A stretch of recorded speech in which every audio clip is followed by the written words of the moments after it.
Eto, nakahilata lang dito sa sofa. Pero papakita ko lang, ang sarap ng ganito. Tingnan nyo. Ayan, nakahilata ako niyan. Pero ito yung view ko. Relax na relax ako dito. Nakakatawa tingnan. Parang mga laruan yung sasakyan. Tapos sa baba, may mga nagsiswimming. Ayan, nandyan sila. Nakatambay sila dyan. Bukas na ako magsiswimming. Ngayon, hihilata lang muna tayo. Hihihi. Nanamnamin yung view. Ang ganda ng mga bahay dun, no?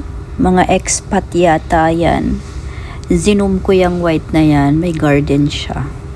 Bongga siya dyan. Ayan, ang sarap lang nilang pagmasdan. Higa-higa, hila-hilata, tas ganito ang view, pakape-kape. Ayan, meron tour bus. O, ayan, nagtutour. Tapos ito, aantok-antok tayo. Ayan, hindi naman nagta-traffic dito, oh. Pero ayan na ang pinaka-traffic dito kasi nag-iintayan lang sa green light, sa tumatawid. Ayan, ayun na yung pinaka-traffic dito. Bongga, no?